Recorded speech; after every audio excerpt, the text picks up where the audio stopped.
receiver. I think you could maybe go quarterback. I was going to say But you could maybe go Kyler or Jalen Hurts. The running backs are not looking appealing. It's No, like J.K. they do not. Dobbins, who the mystery deepens. A.J. Dillon. Like, do I really want a team's number 2 running back to be our number 2 running back? Gibby, whose ADP will keep falling. So I think, Kerrane, you diagnosed it right that it's quarterback or receiver. Probably receiver. So there's several guys who kind of go on the 4-5 turn here in more like high stakes leagues and best ball leagues and stuff. And if you can get them at the end of the 5th, I think one of Jeudy, JuJu Smith-Schuster, Amon-Ra St. Brown would all be pretty interesting here. I lean Jerry Jeudy. Excuse me. Where are you guys at on that?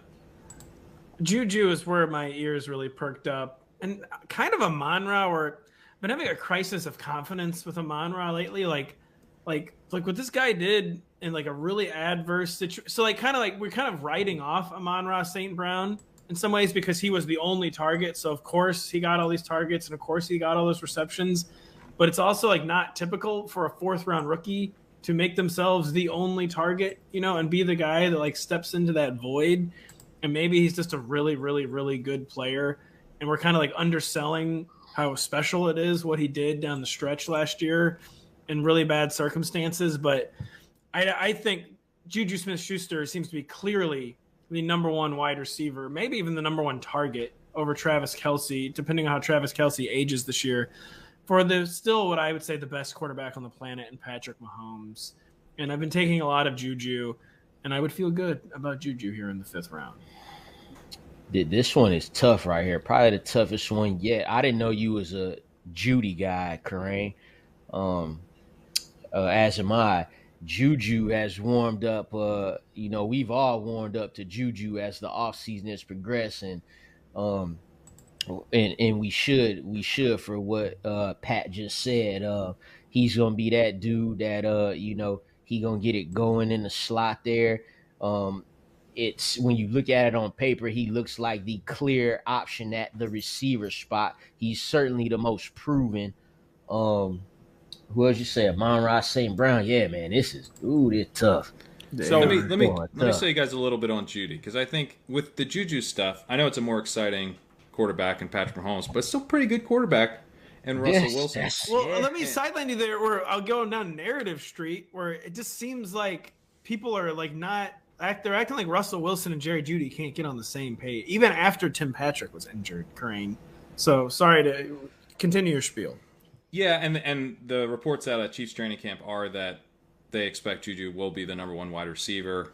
He was dealing with this knee thing. He's also been, maybe this doesn't matter, but absolutely terrible for like 3 straight seasons. That's fine. That's not a big deal. That's not generally good. That's not a big deal. So I get a little bit nervous with JuJu, where I'm underweight in best ball, and I'm kind of happy about that. I'm a little overweight in my high stakes leagues, also happy about that, because it feels very like he's the kind of guy that I want to be able to move on from, or I want to be able to find out, like if he's going to massively hit, which I think he can, great. But I also do worry about what does his role look like down the stretch. If Sky Moore comes on and, like JuJu's not exactly delivering efficiently, then, he could be in trouble. So I agree he's got the role to start the year, but I don't know about to close the year.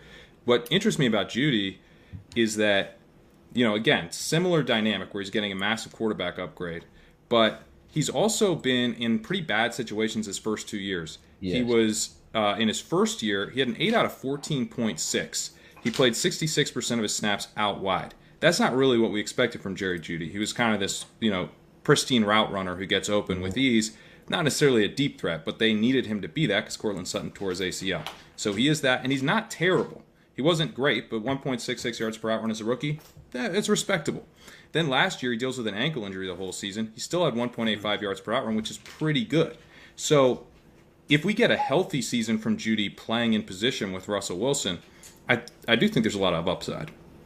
Well, I loved Jerry Jeudy at first when Russell Wilson first went there, because he's kind of, tell me if I'm pronouncing this word correctly, he's kind of a good facsimile of Tyler Lockett, I thought, whereas like a guy who spends a lot of time in the slot, but actually did kind of have a profile as a big play threat, at least coming out of Alabama. Not so far in the NFL.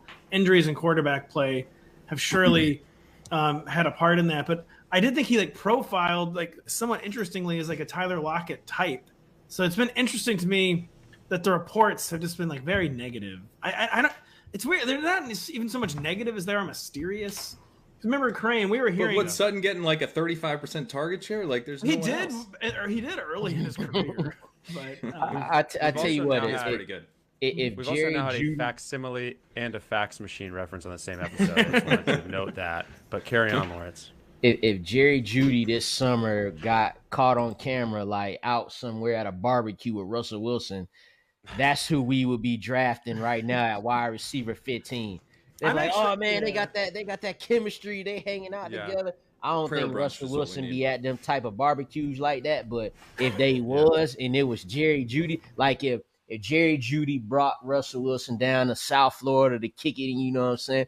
You know, he brings Sierra with him, and they kicking it at the barbecue with Lamar Jackson, and they see that on social media. They're like, oh, you see that connection? And that's how we would, you know, that. So, but like you said, I legit think that if something like that surfaced, his ADP would jump by like 100%, 100%. So I'm gonna for right now, I'm gonna, even though it's hard to do because we know how good Amon-Ra St. Brown is, just because of the quarterback and the team, I'm gonna take them off to make it easier for myself here. Now we got Jeudy and JuJu. Jeudy. All right, yeah. Break the tie. The clock's almost winding down. Being typical me, though, I have to make a quip real quick. Russell Wilson's never had a domestic beer in his entire life. But Jerry now Jeudy, it is. Jerry Jeudy, exactly. I was gonna say, you guys, I've always loved him, and you guys were both partisan to him, so we just took Jerry Jeudy. Kerrane, I think it is actually technically your pick. Are you good with that? Yeah. Okay.